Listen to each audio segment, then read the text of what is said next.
यस्यप्रसादात् भगवत्प्रसादो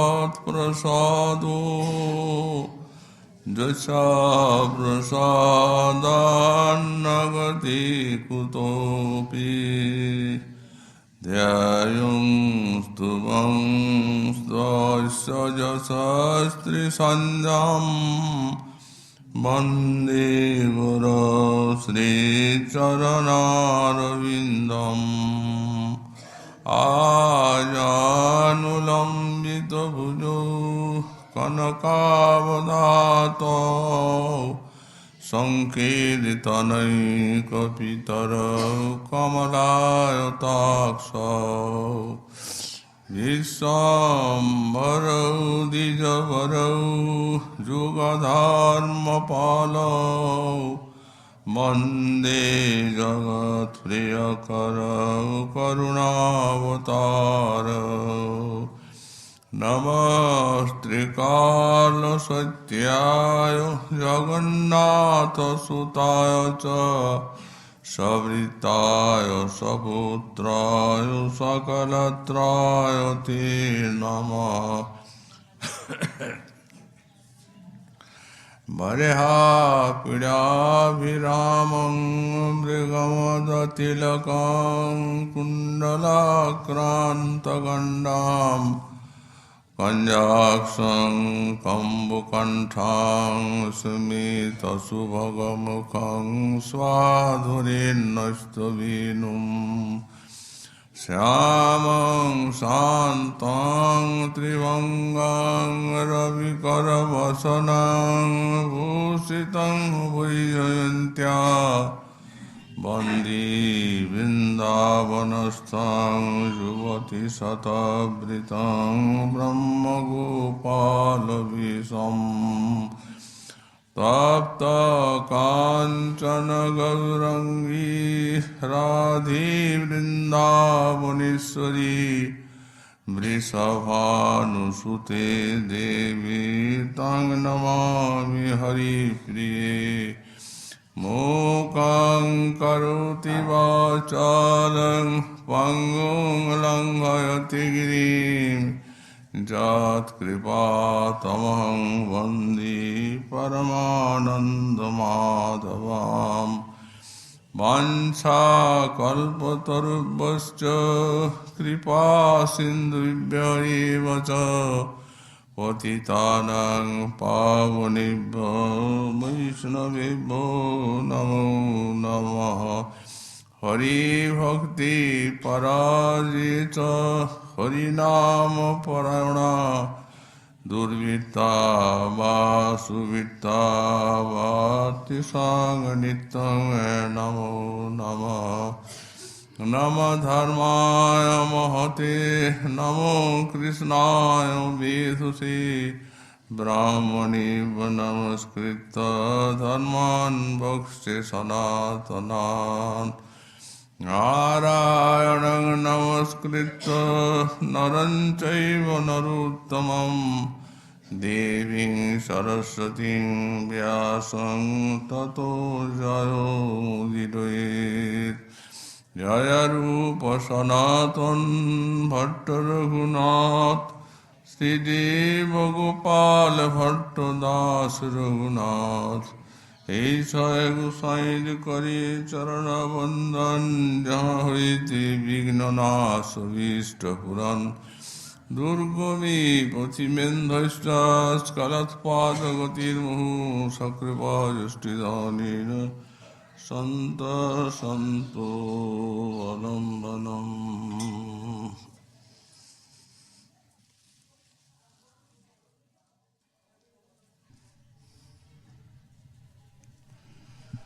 कासे त्रिभंगठाम कासे वेणुगान कासे जमुना पुलीन कहा रास विलास कहा नित्य गीतहास कहा प्रभु मदन मोहन।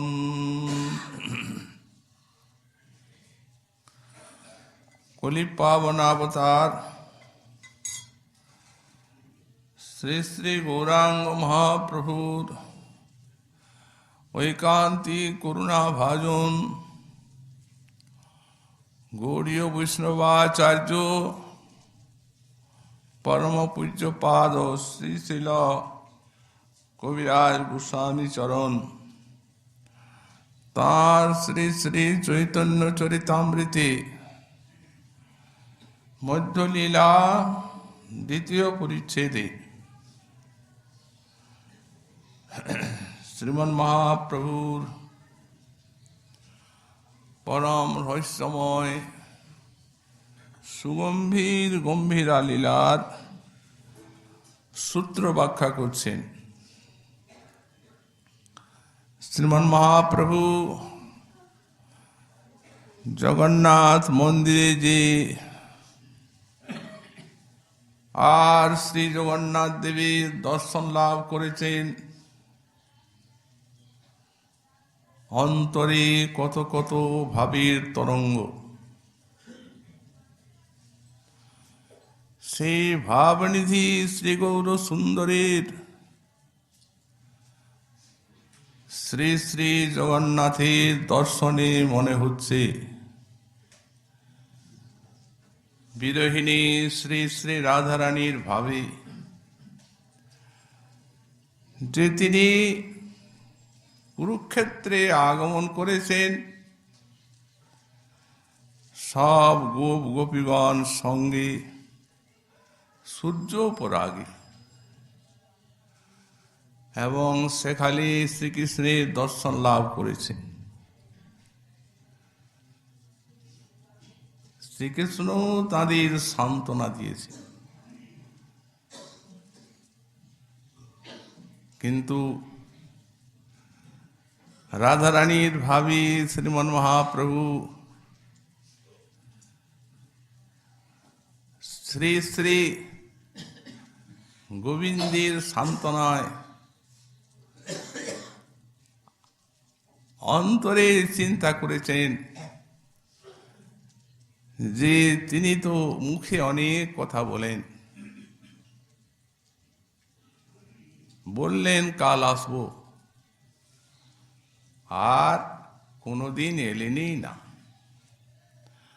অতএব এই যে বলছেন 3-4 দিন পর আসবো, আর ব্রজবধূ তোমার সঙ্গে আবার বিলাস হবে, এ সমস্তই তাঁর স্তোক বাক্য। যখন জগন্নাথ দর্শন করছিলেন, দর্শনানন্দে অশ্রুর প্লাবন বইছিল। গরুর স্তম্ভের খালটা পূর্ণ হয়ে যাচ্ছিল,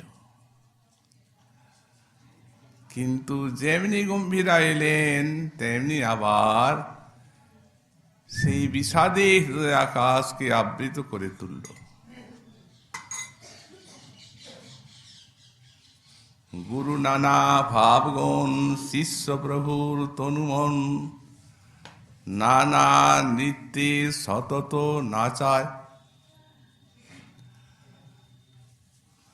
প্রভুর তো নিজের মন নিজের হাতে নেই, প্রভুর মন চিত্ত সব ভাবের হাতে।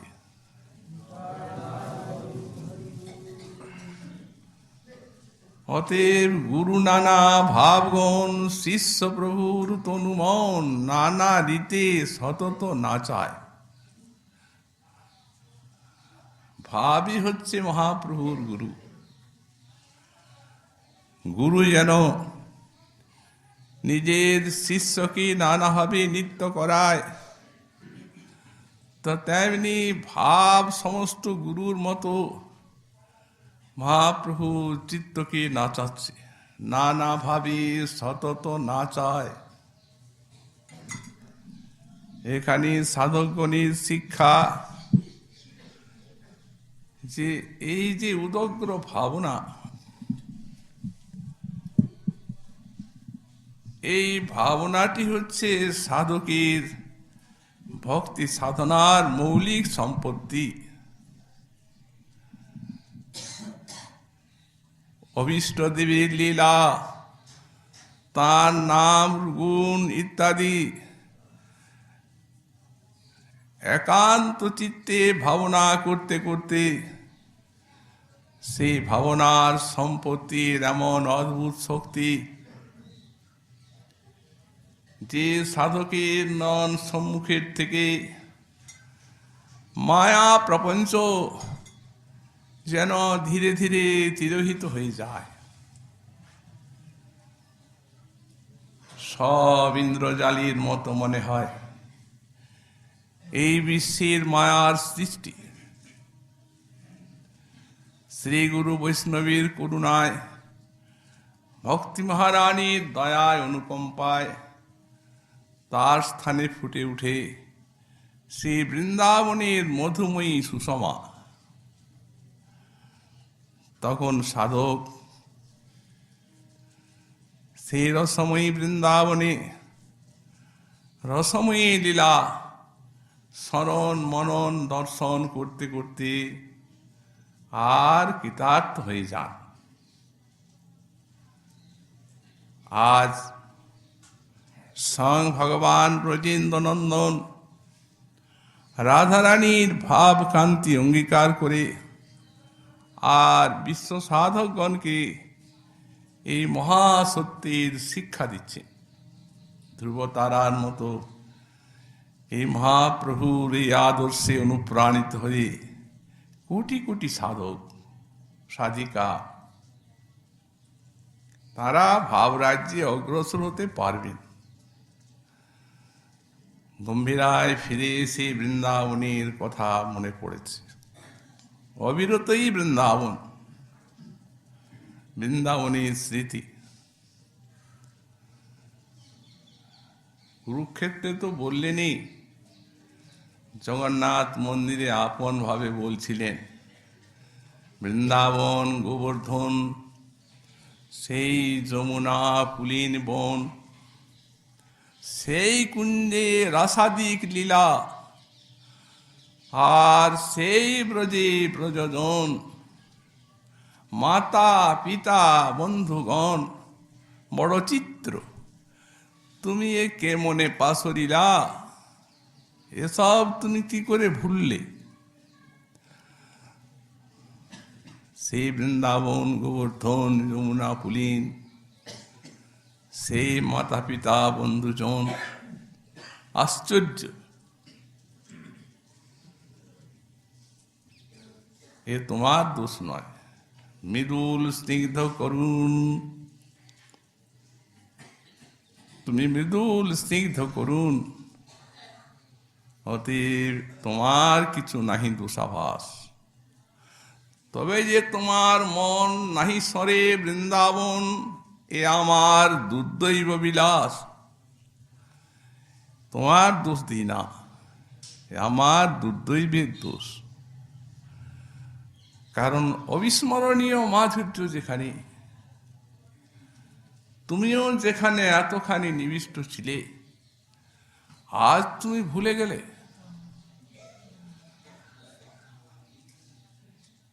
তুমি তো অনন্ত গুণের সিন্ধু, তোমার এই বিস্মৃতির মূলে আমার দুর্দৈব। তাই হায় হায় করছেন, কাহা সেই ত্রিভঙ্গ ঠাম, কাহা সেই বেণুগান, কাহা সেই যমুনা পুলিন। গতকাল আমরা এই অংশের ব্যাখ্যাতে এই যে ত্রিভঙ্গ ঠামটি, এই ত্রিভঙ্গ ঠামের কারণ এবং আকর্ষণ বিষয়ে যথামতি বলেছি। আবার কাহা গোপীন্দ্রনন্দন, আবার গোপীন্দ্র নন্দনে যে প্রভুর অনুরাগ, সেই বিষয়েও আমরা আলোচনা করেছি।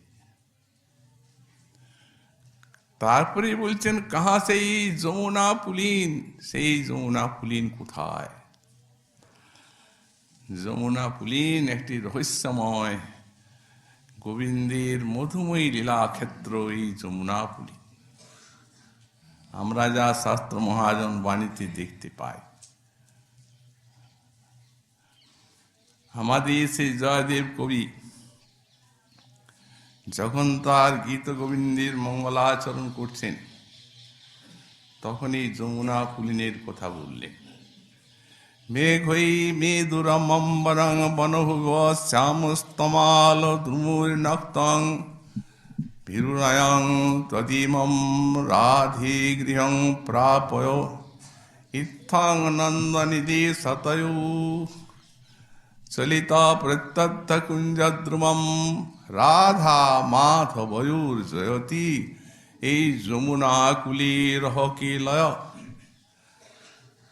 এই যমুনা কুল এটি রাধা মাধবীর রহকেলি স্থান, নির্জন বিহার। এমন জায়গা আর পাওয়া যাবে না। সেই কুরুক্ষেত্রে রাজন্যবর্গ, লোকারণ্য, হাতি ঘোড়া রথ, সেই বা কোথায়? আর কোথায় সেই যমুনা পুলিনে নির্জন কুঞ্জ কুটির? আকাশ পাতাল তফাৎ। নন্দ মহারাজ গাভী চড়াচ্ছেন, সঙ্গে গোপাল। হঠাৎ আকাশে মেঘ উঠল, বিশাল মেঘ। মেঘের গুরু গম্ভীর গর্জন, দিনে রাত্রির মতো অবস্থা হয়ে গেল। খুব খরতর বাতাস বইছে। গোবিন্দ ভয় পেয়েছে। হঠাৎ সেখানে রাধারানী উপস্থিত হয়েছে লীলা শক্তির প্রেরণায়। নন্দ মহারাজ রাধারানীকে বলছেন, মেঘৈর মেদুরমম্বরং বনভুব শ্যামাস্তমাল দ্রুমুর্নক্তং ভিরুরয়ং তদিব রাধে গৃহং প্রাপয়। ওই রাধে, দেখো অন্ধকার হয়ে গেল প্রকৃতির বুক, মেঘ এলো। গোপাল আমার ভয় পাচ্ছে। ভিরুরয়ং তদিমম রাধে গৃহং প্রাপয়, তুমি একে ঘরে নিয়ে যাও। ইত্থং নন্দনিধি সতয়ু চলিতং প্রত্যদ্য কুঞ্জদ্রুমম। যখন নন্দ মহারাজ এই আদেশ দিলেন রাধারানীকে, তখন উনি গোবিন্দকে নিয়ে গেলেন। রাধারানী কোথায় গেলেন? ওই যমুনা তটে নির্জন কুঞ্জ কুটিরে গেলেন। সেখানে তাঁদের রহকেলি হল। রাধা মাধবুর জয়তী যমুনা কুলে রহকেলয়। সেই যমুনা কুলে রাধা মাধবীর যে রহকেলি, সেই রহকেলি জয়যুক্ত হন। এখানে আমাদের মনে হতে পারে যে তাহলে কি বয়সে রাধারানী কৃষ্ণের থেকে বড় নাকি? কারণ কৃষ্ণ ভয় পাচ্ছে, অথচ নন্দ মহারাজ বলছেন রাধে একে পৌঁছে দাও। এরূপেই মনে হয়। বললেন না না না, তা নয়। একটা বেশি বয়সের মানুষও যদি ভীরু স্বভাব থাকেন, তাহলে একটা ছেলেকে সঙ্গী পেলেও চলে যান, যেতে পারেন, সাহস আছে। সুতরাং এই জন্যই শ্রীনন্দ মহারাজ বলছেন রাধে দেখো, এই কৃষ্ণ ভয় পেয়ে গেছে মেঘাড়ম্বর দেখে, খরতর বাতাস বইছে। অতএব যাও, একে পৌঁছে দাও, সঙ্গে করে নিয়ে যাও। তখন রাধা মাধব এই যমুনার তীরে রহকেলি নিকুঞ্জ কুটিরে সম্পন্ন করলেন। অপূর্ব।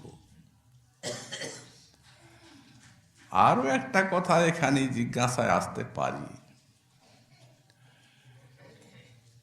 যে তাহলে রাধা মাধবের ক্রীড়াটি কি বাল্য ক্রীড়া, বালককালে? উভয়েরই কি বয়স কম? কারণ নন্দ মহারাজ গুরু চড়াচ্ছেন কৃষ্ণকে নিয়ে, সেইখানে রাধারানী এসেছেন, ভয় পাচ্ছেন কৃষ্ণ। কারণ আমরা একটা কথা শাস্ত্রে পুরাণে দেখতে পাই, এই কুমার বয়সেও গোবিন্দ এবং রাধারানী তারা কৈশোর বয়সকে অঙ্গীকার করে আর বিহার করেছেন। বাল্যেপি ভগবান কৃষ্ণ কৈশোর বয়মাশ্রিত রে মে বিবিধ বিহারই প্রিয়য়া সহ রাধয়া। তাহলে এইরকম লীলা কি এটা? তা নয়। গোস্বামীপাদ আমাদের বললেন ওই যে পুরাণের কথাটা, ওটা ঐশ্বর্য ভাব, অতএব রসবাহক নয়। নাতি রসে বাহিতাৎ রসজ্ঞ ন উদাহৃতম। ওটা কোনো জায়গায় রসজ্ঞ উদাহরণ দেন নাই। আর এত বড় এক মহাকবি জয়দেব, তিনি উদাহরণ দিবেন? আসলে তা নয়, এটা বয়সন্ধি তাঁদের, কৈশোরী। তো সুতরাং এই যমুনা, কত শত এই সব লীলা, নির্জন যমুনার তীরে। এই জন্যেই মহাজন বললেন কালিন্দী কুল কেলি কুঞ্জ, এই বিলাসৎ উল্লাসৎ কেলি কন্দা।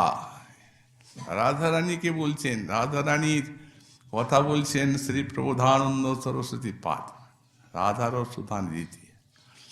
এইরূপ যে কালিন্দীর কুল, কত শত নির্জন রাধা মাধবীর বিহার ক্ষেত্র।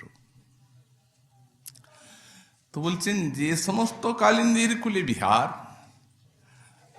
তা এখন এখানে উল্লসিত বিহার। কারণ নির্জন স্থানে এলেই এই রসময়ী ক্রীড়ার অতিশয় উল্লাস হয়। সেরকম স্থানটি, সেরকম উদ্দীপন, সেই রূপ সব পারিপার্শ্বিক অবস্থাগুলি সেখানে আছে। তো সুতরাং সেই যত রাধা মাধবীর কেলি, বলেন এই কেলির কন্দ হচ্ছেন রাধা মূল। সমস্ত গোপী সহ গোপীনাথীর যা কেলি এই যমুনা তটে, তার কন্দা মূল রাধা। এই যমুনা তটে গোপী সহ গোপীনাথের কেলির মূল কেন? সমগ্র মধুর রস নায়িকাগণের মূল তিনি, আর কেউ না। লক্ষ্মীগণ তাঁর বৈভব বিলাসাংশ রূপ, মহিষীগণ বৈভব প্রকাশ স্বরূপ, আকার স্বভাব ভেদে ব্রজদেবীগণ কায়ব্যূহ রূপ তাঁর রসের কারণ। কারণ বহু কান্তা বিনা নহে রসের উল্লাস। এই জন্য লীলার সহায় লাগি বহুত প্রকার। মূল রাধাই, রাধাকে আস্বাদন করবার জন্যই 300 কোটি গোপী। সে আস্বাদনের পরিপুষ্টির নিমিত্ত, পৃথক করে কিছু নয়। আজ রাধা ভাবে, বিরোহিণী রাধা ভাবে প্রভুর মনে পড়েছে সেই যমুনা পুলিনের কথা। তাই বলছেন যমুনা পুলিন কোথায়? এমন জায়গা এটি, কালিন্দী তটকুঞ্জ মন্দির গত যোগীন্দ্রাবজ্জাত পদ জ্যোতি ধ্যান পর, সদা জপতি যাং প্রেমাশ্রুপূর্ণ হরি। এই যেমনি সিদ্ধির ক্ষেত্র রাধারানীর সঙ্গে লীলার, তেমনি গোবিন্দের একটি সাধনারও ক্ষেত্র এই কালিন্দীকুল।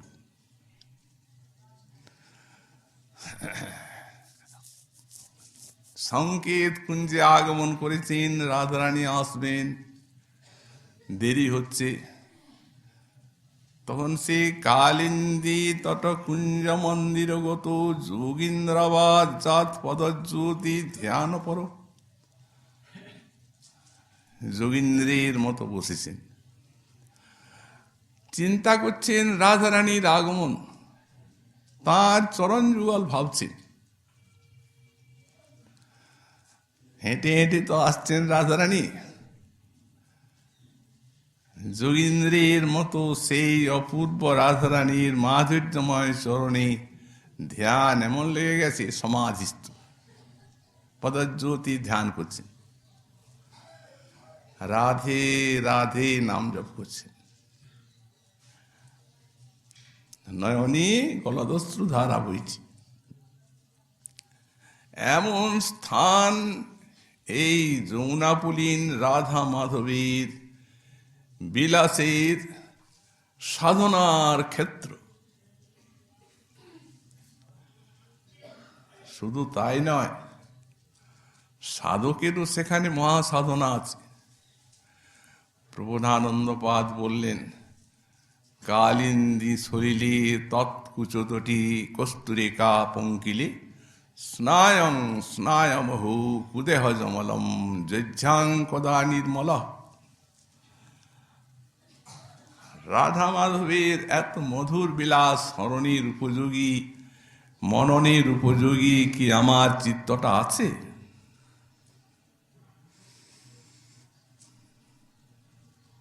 এ তো নিগুড় বিলাস, রসময়ী বিলাস, মহা উচ্চকোটির মহাপ্রভুর সাধনার করুণার দান।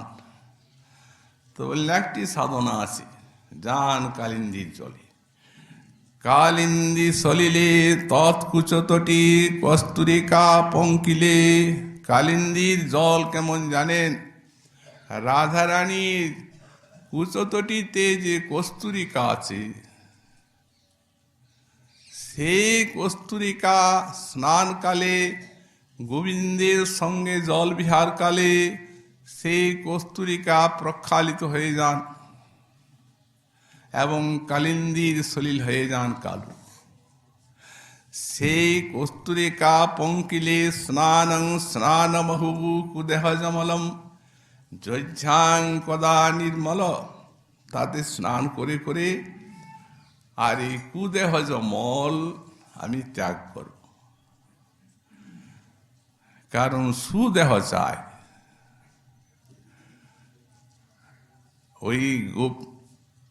ওই গোপী ভাবে সেই যে মঞ্জুরি, সাধকের মঞ্জুরি দেহ, সেইটি তো তার ভাবনার সম্পত্তি, ভাবনার দেহ। আর বাধা দিচ্ছে এই কুদেহ। অনাদিকালের থেকে এই দেহে আমিত্ব বুদ্ধি এমন গভীরভাবে চিত্তমনে পতিত হয়ে আছে, যত শ্রবণ কীর্তন অর্চন বন্দনাদি ওই সিদ্ধধীর ভাবনায় করা হোক না কেন, কিন্তু শেষকালে সত্য দাঁড়াচ্ছে এই পাঞ্চভৌতিক পচা দেহ, যার পরিণতি এক মুষ্টি শ্মশানের ছাই ছাড়া আর কিছু নয়। সেইখানেই দাঁড়াচ্ছে পরিণতিটা। সত্য এইটাই মনে হচ্ছে, এইরকম সত্য তো ওটা মনে হওয়া চাই, তবে তো সাধনায় উল্লাস। বলছেন কালিন্দীর সলিলে স্নান করুন, তাহলে ধীরে ধীরে কুদেহ জমলটা যাবে, আর সেই সুদেহেদি স্ফূর্তি হবে। তো তাই বলছেন প্রভু যে কাহা সেই যমুনা পুলিন, আবার রাস বিলাসের কথা মনে হয়েছে।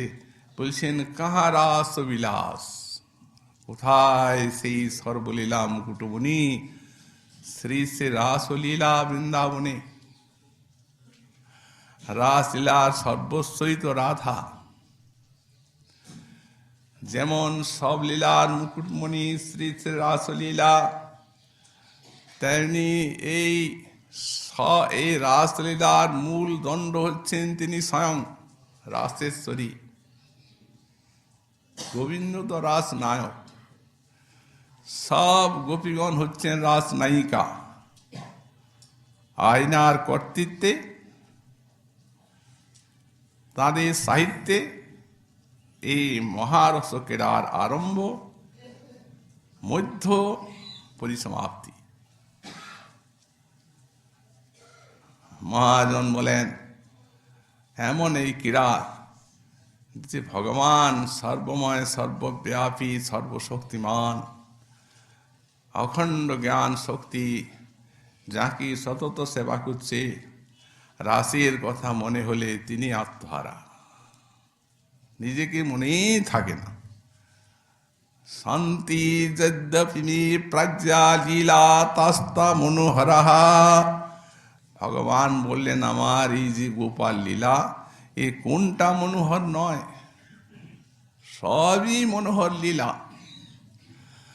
কারণ মাধুর্যের লীলা তো।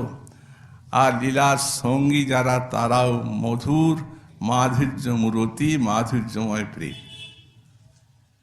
গোবিন্দ মাধুর্যের মূর্তি, সঙ্গীগণ মাধুর্য ভাবাপন্ন, লীলা হচ্ছে মধুর। ঐশ্বর্যের কোনো প্রকাশ নাই। যদি কেউ বলেন কেন অসুর মারণ তো আছে, ওটা ঐশ্বর্য। মহাজন বললেন, এই অসুর মারণ কাজটা গোবিন্দের নয়, এটা স্থিতিকর্তা বিষ্ণু করেন জগত পালন। তবে হ্যাঁ, অসুরটা গোবিন্দের হাতে মরছে, কিন্তু মরছে কৃষ্ণ করে বিষ্ণুর দ্বারে অসুর সংহারে, কাজটা বিষ্ণুর, কিন্তু কৃষ্ণের হাতে মরছে বলে লীলাটা হয়ে যাচ্ছে ঐশ্বর্যময়, লীলাও হয়ে যাচ্ছে রসময় মধুর। কি করে আমরা বুঝবো? লীলাতেই প্রমাণ পাবেন। পুতনা প্রাণ হন্তি দেবী স্তন চূষণ রূপ নরবালক চেষ্টম। পুতনার মতো ভয়াবহ রাক্ষসী, এত বিশাল বলশালিনী, কিন্তু তার যখন প্রাণটিকে সংহার করছেন, গোবিন্দের দেহে কোনো প্রকার ঐশ্বর্যের বিকাশ নাই। তিনি ওই 6 দিনের শিশু, কোনো মা যদি মুখে স্তনের মোটা দেন, চুষতে থাকবে, আগুলো চুষছে। স্তন চূষণ রূপ নরবালক চেষ্টা। ওদিকে বিষ্ণু প্রাণটাকে আকর্ষণ করছে, কিন্তু ইনি ঠিক আছেন মাধুর্য। এই জন্যেই মহাজন বললেন, মধুর ঐশ্বর্য মাধুর্য, এই কৃপাদি ভান্ডার, যোগমায়া দাসী যাহা রাসাদি লীলা সার। এখানে ঐশ্বর্যটা মধুর। ঐশ্বর্য কখনো মধুর হয় না। ঐশ্বর্য এলেই বাস ভালোবাসা প্রীতি সংকুচিত হয়ে গেল, এটি স্বভাব ঐশ্বর্য। কিন্তু এখানের ঐশ্বর্য হচ্ছে মধুর ঐশ্বর্য। কি জন্য? ওই কারণে, ওই যে গোবিন্দের হাত দিয়ে হচ্ছে না ঐশ্বর্যটা। বললেন, তেমনি অতি কঠোর সকট উৎপাটনে অতি কোমল অঙ্গ্রিদল সিদ্ধত্তম। সকটাসুর এসেছে, সকটেই নিচে নিদ্রা যাচ্ছেন গোবিন্দ। অন্তর্যামিত্ব শক্তি যোগমায়া আছেন, ঘুম ভেঙে যাচ্ছে, কাঁদছেন। ছোট ছেলের ঘুম ভাঙলেই ও কাঁদতে আরম্ভ করে, মা মা বলে ডাকে, কাঁদে। তেমনি মা মা, উনি তো এখন 6 দিনের শিশু, উনি কাঁদছেন খালি হাত পা ছুঁড়ে। তো হাত পাগুলো যে ছুঁড়ছেন, হাত পাগুলো তো সেই 6 দিনের শিশুর কোমল, তো শক্ত নয়। কিন্তু অত বড় ভয়াবহ অসুর, সে যে সেই শকটের উপরে ভর করেছে, সে তো কত যে গুরুভার, পাহাড়ের মতো সেই শকট। এখন তো আর শকট নাই, অসুর তার উপরে আবিষ্ট হয়েছে। তো এমনি এমনি করছেন, কানতে কানতে বাস ওই কোমল অঙ্গ্রিদল চরণতল স্পর্শে বিপর্যস্ত হয়ে যাচ্ছে, সেই শকট চুরমার হয়ে যাচ্ছে। কত সব ঘৃত দধি ইত্যাদির ভাণ্ড হাঁড়ি চুরমার হয়ে গেল সব। ও পঞ্চত্ব প্রাপ্তি হয়ে গেল। ঐশ্বর্যের কোনো ছোঁয়াচ নেই। আরও দেখা যায় দীর্ঘ দামা শক্ত বন্ধত্বেপি মাতৃভীতি বৈক্লব্যম, সারা ব্রজে রজ্জুকে একত্রিত করছেন যশোমতী মাতা, 2 অঙ্গুলি কম, ও আর পূর্ণ হচ্ছে না। এর থেকে ঐশ্বর্য আছে? ঠিক তৎকালেই এমন কান্নাকাটি করছেন, কাজল ধোয়া সেই নয়ন জল একেবারে সারা মুখমণ্ডল প্লাবিত হচ্ছে। ছেড়ে দাও মা, এবার ক্ষমা করো মা, এমন কাজ আর কোনোদিন করবো না। ছটপট ছটপট করছে, একেবারে প্রাকৃত শিশু। বিঘ্ন শিরোমণি কুন্তী দেবী তিনি বলছেন, ওই যশোমতী মাতা তিনি যখন বন্ধন করছিলেন, তখন তোমার যে সেই কান্না আর কাজল ধোয়া মুখমণ্ডল এ আমাকে বিস্মিত করে তুলছে। সোমাং বিমোহয়তি, এটাতে আমি মোহগ্রস্ত হয়ে যাচ্ছি। আমাদের পাক্ষাকার লিখছেন, কুন্তী দেবীর মোহ সহজ কথা নয়, তিনি তত্ত্বজ্ঞানী, মহাতত্ত্বজ্ঞানী। অতএব যদি কেউ মনে করেন যে উনি তো স্বয়ং ভগবান, এ বালকের অনুকরণ করছেন মাত্র, ভিতরে সব ঠিকই আছে, উনি বললেন এটা যদি বাস্তব না হয় তারই কান্নাটা, এটা যদি কেবল অনুকরণ মাত্র হয়, সা ভি যদি সত্যা ন ভবতি, ওই যে ভয়টা, কাঁপছেন আর কাঁদছেন ভয়ে, বললেন সেই ভয় যদি সত্য না হয়, তদা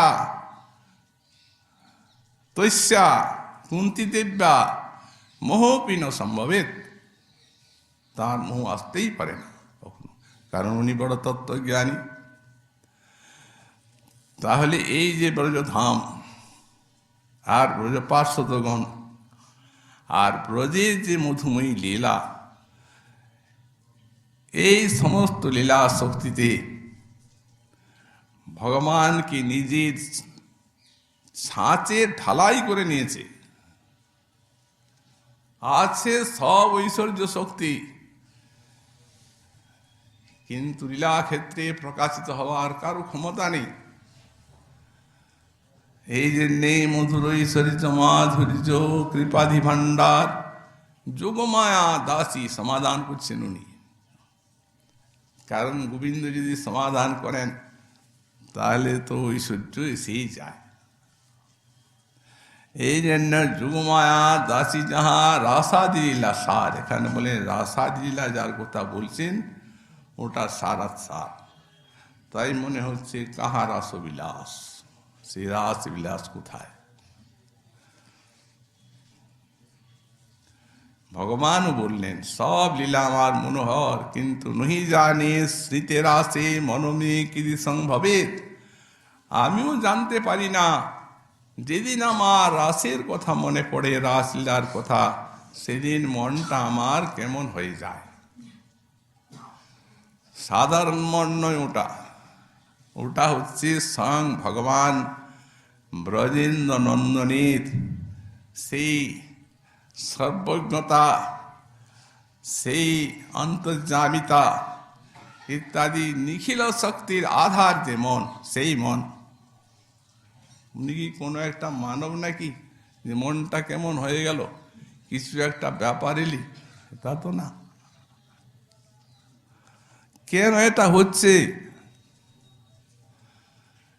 আর হওয়ার কারণই হচ্ছে মাধুর্যেই এই তাঁর চিত্তটিকে এতখানি অভিভূত করে দিয়েছে। রাসলীলার মাধুর্যটা, দেশ কাল পাত্র। দেশ হচ্ছে সেই যমুনার তীর যা আমরা বললাম, সেই রহকেরা স্থান। কি ভগবান, কি ভক্ত, কি গোপীগণকে এইখানে মধুর রসলীলায় ডোবায় এই যমুনার তট, সেই যমুনার তীর। আর রাশির নায়ক সাক্ষাৎ ব্রজেন্দ্রনন্দন, অখণ্ড মধুর মূরতি, সাক্ষাৎ মাধুর্য, এবং নায়িকা সেই মহাভাবতী ব্রজসুন্দরীগণ, রাসেশ্বরী স্বয়ং মাদনাক্ষ মহাভাবতী শ্রী শ্রী রাধা। এই স্থান গেল, পাত্র গেল। কাল আকাশে অখণ্ড পূর্ণিমার আলো। রাশি কি ঐশ্বর্য কম? আচ্ছা, যেদিন রাস করলেন সেদিন কি পূর্ণিমা তিথি ছিল? তা তো সুকমণি বলেন নাই। সুকমণি বলেন তদড়ু রাজ উদগা। এখন যদি সেদিন পূর্ণিমা তিথি থাকতো, বা রাসবিহারীর যদি সেই তিথির অপেক্ষা থাকতো, তাহলে তদা শব্দটি সুকমণি কখনো দিতেন না। যেখানে তদা আছে সেইখানে একটা যদা আছে। যদি প্রশ্ন হয় তদা উড়ো রাজ উদগাত, কদা, কখন? বললেন যদা ভগবান রন্তুং মনশ্চক্রে। ওই যে প্রথমেই বলেছেন রন্তুং মনশ্চক্রে। যখন ভগবান ব্রজবালাগণ সঙ্গে রাসবিহারীর ইচ্ছা করলেন, তদা উড়ুরাজ উদগাত, সঙ্গে সঙ্গে আকাশে অখণ্ড চাঁদের আলো উঠল। সারা বৃন্দাবনকে সেই চাঁদের আলোকে আলোকিত করে তুলল, উদ্ভাসিত করে তুলল। অন্য দিনের চাঁদের আলোর মতো নয়। একে তো বৃন্দাবনে চন্দ্র সূর্য সব চিন্ময়, আর তারপরে গোবিন্দের লীলানুকূল্যে সেদিন সবার লোমকূপগুলো পর্যন্ত জল জল করে দেখা গিয়েছিল দিনের আলোর মতো। তার শ্রী স্নিগ্ধ কিরণ কোনাগুলি আকাশের গা পেয়ে ঝরে ঝরে পড়ছিল, বৃন্দাবনের প্রকৃতিকে আরো স্নিগ্ধ করে তুলেছিল। যমুনার জলে ফুটেছিল কুমুদ কমল কল্লার, তার সুগন্ধি চারিদিক ব্যাপ্ত। সহস্র সহস্র ভ্রমর সেই ফুলে ফুলে গুঞ্জার করছিল। যমুনার তটে মল্লিকা মালতী জ্যোতি, ফুলে ফুলে ফুলময় বৃন্দাবন।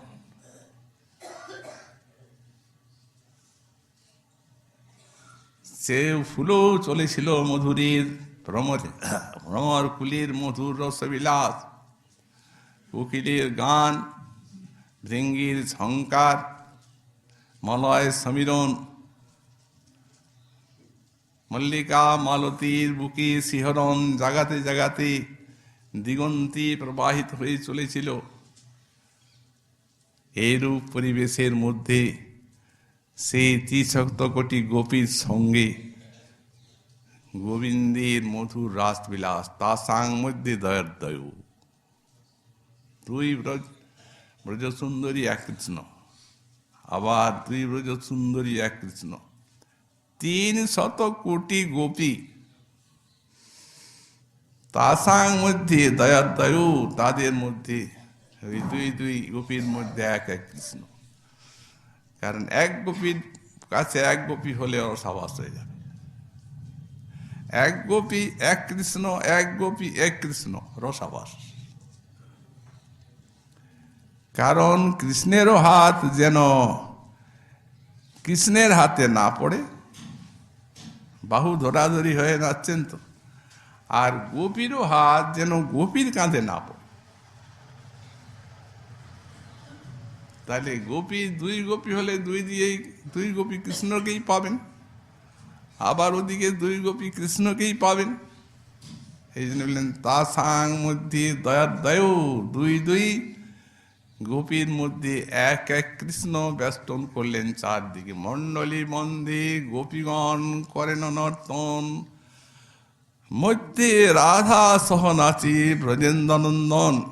এটা আগেই ঠিক করে রেখেছেন, তা না হলে এই জায়গায় আবার রসক্রীড়া হতো না।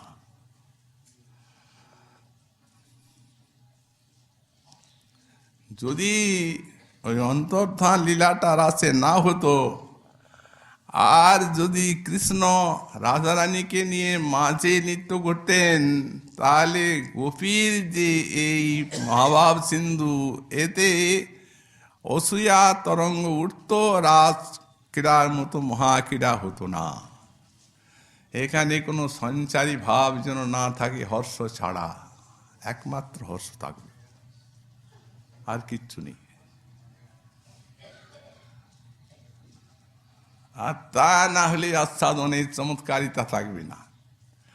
এই জন্য অন্তরিত হয়ে রাধার মহিমাকে দেখিয়ে দিয়েছেন, সবার কাছে বুঝিয়ে দিয়েছেন যে আমাদের সবার শ্রেষ্ঠ ইনি, মুকুটমণি স্বরূপা। যখন রাধারানীকে পেলেন, সব গোপী খুঁজতে খুঁজতে, তখন যদি 4টা ভাগ রাধাকে নিয়েই তো, চন্দ্রাবলী প্রভৃতি যারা বিপক্ষ আছেন, তারাও তার চরণধুলি মাথায় তুললেন। তারাও বললেন, আর আমাদের গোবিন্দ প্রাপ্তির কোনো চিন্তা নেই, যেহেতু তোমায় পেয়ে গেছি, এরপর গোবিন্দকে পাবই, তুমি পাইয়ে দেবে, চলো, আর আমরা জানি না। তখন এই রাধারানীকে মুখ্য করে গোবিন্দকেও পেলেন, আর রাধারানীকে মুখ্য করে গোপীর রাসলীলা হলো।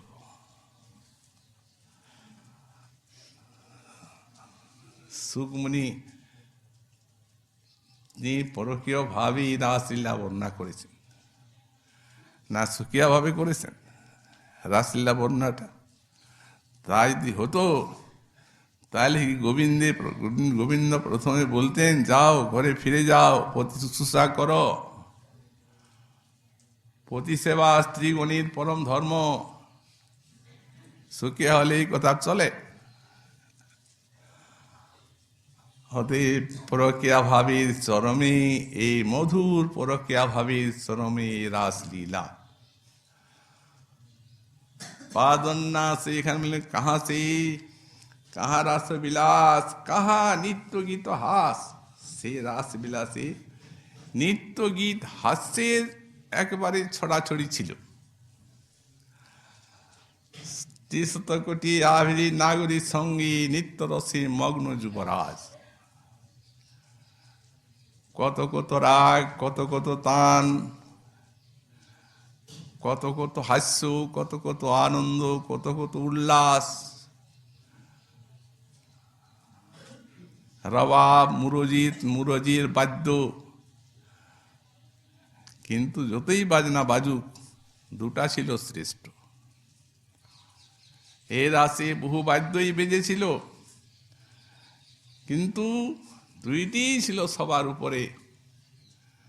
একটা হরের বিদগ্ধতা, ভেৎসা রাধা সৌভাগ্য দুন্দুভি, একটা অদ্ভুত ভেরি বেজেছিল, আর একটা অদ্ভুত দুন্দুভি বেজেছিল। ভেরি নাদে কোনো ঘোষণা করা হয়, যখন কিছু ঘোষণা করা হয় খবর, তখন ভেরি নাদে ঘোষণা করা হয়। আর যখন কারো জয় ঘোষণা করা হয়, তখন দুন্দুবি বাজিয়ে জয় ঘোষণা করা হয়। তো বলছেন, এ রাসে হরের বিদগ্ধতা ভিৎসা, শ্রীহরি রসবৈদগ্ধি রূপ এই ভেরি বেজেছিল। তাঁর রসবিদগ্ধতা এই রাসেই, এই রসক্রীড়াতেই সর্বাধিক রূপে ঘোষিত হয়েছিল, যা অন্য কোনো ব্রজলীলায় নাই। আর অন্য লীলা তো ছেড়েই দেন। বৃন্দাবন ছাড়া কোথাও রাস হয় না। নন্দনন্দন হবেন রাসের নায়ক। বৃন্দাবন, যমুনা তট, এই হবে রাসের স্থান। সেই শারদীয় পূর্ণিমা, সেই রাত্রি হবে রাসের সময়।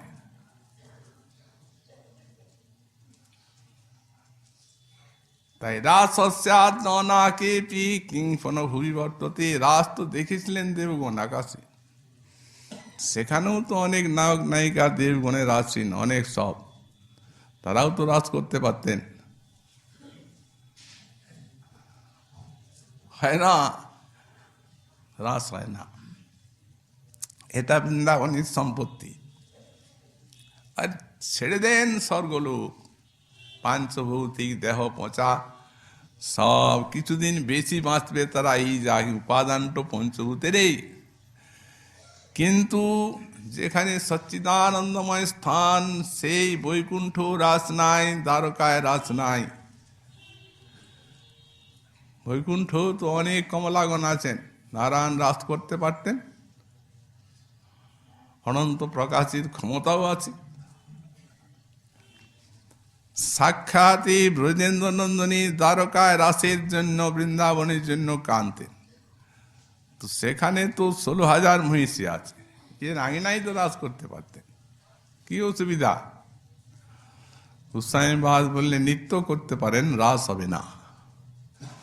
তার কারণ বললেন, যেহেতু কোনো একটা শব্দকে ব্যাখ্যা করতে গেলে তার দুভাগে অর্থ আছে। একটা হচ্ছে শব্দার্থ ব্যাখ্যা, আর একটা হচ্ছে যৌগিক অর্থ। শব্দার্থ ব্যাখ্যাটাকে রূঢ়িও বলা যায়। রাস কাকে বলে? রূঢ়ি ব্যাখ্যায় শ্রীধর সাঁইপাদ বললেন যে অনেক নায়িকাগণ সঙ্গে নায়ক যদি নৃত্য করেন এবং সেই নৃত্যটি রাগ তাল সমাবিষ্ট হয়, তো তবে বলা হবে রাস।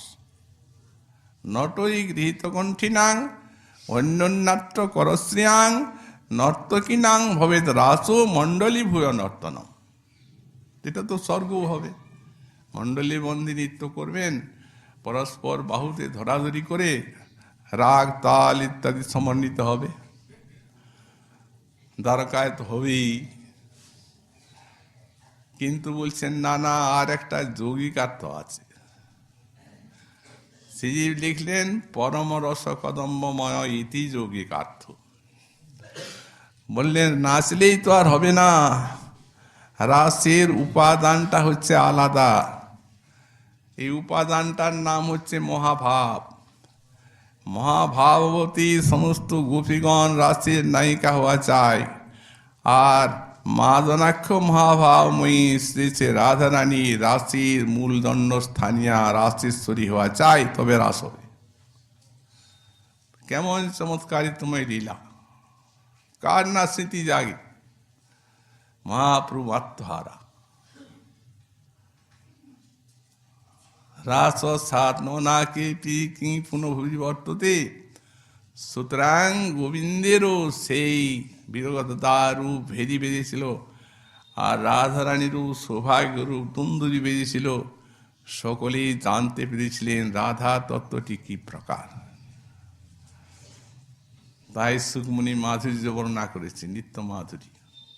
পাদন্নাসৈ ভুজ বিদ্যুতিবি সস্মৃতৈ ভ্রুবিলাসৈ ভৈজন মধ্য চলকুচপটৈ কুণ্ডলৈর গণ্ডলুলৈ সিদ্ধন মুখ্য কবর রসনা গ্রন্থয় কৃষ্ণবদ্ধ গায়ন্তস্তং তরিতৈবতা মেঘ চক্রী বিদেজু। বললেন গোপীগণ সহজে কৃষ্ণ নৃত্য করছেন। পাদন্যাসই ভুজ বিদ্যুতিবি, চরণের বিন্যাস, রাগ তাল সব এসে চরণে স্মরণ নিয়ে নিয়েছে। এমন সেবার জায়গা তো আর পাওয়া যাবে না। এই জন্য সঙ্গীত সুধা করে লিখিত আছে যে যত রাগ তাল ইত্যাদি বিশ্বে যা কিছু আছে তার মূল আকর এই রাস। রাস ছাড়া অন্যত্র নাই। এইখানে থেকে আভাস নিয়ে আর এই সমস্ত রাগ তালের প্রকাশ হয়েছে বেশি। পাদন্যাসই ভুজ বিধৃতিবি, যেভাবে চরণ বিন্যাস করছেন নৃত্যের তালে তালে, সেইভাবে সমীরণ শিহরিত ওই লতা পল্লবীর মতো হাতগুলি অভিনয় করছেন গানটা। সস্মৃতই ভ্রুবিলাসই, সেই সঙ্গে আছে হাসি, ভ্রুবিলাস। একবার এদিকে গোবিন্দকে দেখছেন, ওদিকে দেখছেন। সস্মৃতই ভ্রুবিলাসই ভৈজন মধ্য চলকুচপটই, কোটি দেশ ক্ষীণ যেন ভেঙে যায় যায়। নৃত্যের তালে তালে উপরে গুরুভার, নিচে নিতম্বের বিশাল ভার আর মাঝখানা ক্ষীণ, যখন ঘুরে ঘুরে ঘুরে ঘুরে নৃত্য করছেন, এই বুঝি ভেঙে যায় ভেঙে যায়। সুগীগণ ধরেন, ভৈজন্মদাস চলাকুচ ফটই কন্দলই গুণ্ডলুলই সিদ্ধন মুখ্য কবর রসনা গ্রন্থা কৃষ্ণবাদ্য। অঙ্গের উত্তরীয় স্খলিত হয়ে পড়ছে নৃত্যের তালে তালে।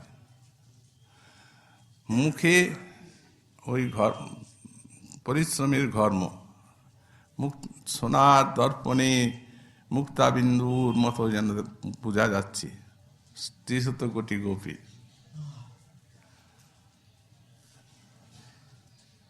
চলকুচ বটই কুণ্ডলই গণ্ডলই, কবরী ভাস স্খলিত হয়ে পড়েছে, উত্তরীয় ভাস স্খলিত হয়ে যাচ্ছে। রসের ভারী বহন করা মুশকিল, আবার এই সমস্তের ভার বহন করবেন কি? রসের ভারী বহন করা কঠিন হয়ে পড়েছে। এই জন্যেই মহাজন গাইলেন, কাঞ্চন মণিগণি জনুনির মায়ল রমণী মণ্ডল সাজ মাঝহি মাঝ মহামর কত সমুত সামরুর নটবর রাজ ধনী ধনী অপরূপ রাস বিহার ধীর বিজুরির সঙ্গে চঞ্চল জলধর রসবরিশয় অনিবার কত কত চাঁদ তিমির পর বিলসই আর তিমিরহু কত কত চাঁদে কাঞ্চন লতায় তমাল হু কত শত দুহু দুহু তনু তনু বাঁধে কত কত পদুমিনী পঞ্চম গায়ত মধুকর ধর শ্রুতি ভাস। মধু করে গান করে আর কমলিনী শোনে। এখানে তার উল্টো, এখানে দুই দিকেই আছে। মধুকর সে শুনছে আর কমলিনী গাইছে। কত কত কমলিনী পঞ্চম গায়ত মধুকর ধর শ্রুতি ভাস, আর মধুকর মিলি কত পদুমিনী গায়ত মুগধল গোবিন্দ দাস। এ মুগ্ধ করে দেয় ভগবানকে, এই রাস ক্রীড়া এবং গোপীগণকে, রাধারানীকে। কিন্তু আমাদের প্রতিপাদ্য সে বিষয়টি নয়। আমাদের প্রতিপাদ্য হচ্ছে মহাপ্রভুকে কতখানি বিস্তৃত করে রাসলীলা, ভক্তগণকে কতখানি করে, বা মহাপ্রভুকেই বা কতখানি করে। সে বিষয়ে আমরা সুন্দর দৃষ্টান্ত গম্ভীরা লীলায় পেতে পারি। শ্রীমন মহাপ্রভুর কৃপা হলে আগামীকাল আবার সেই বিষয়ে আমরা আস্বাদন করব। আজকে আমাদের শ্রী চৈতন্য চরিতামৃত কথা এখানেই বিশ্রাম।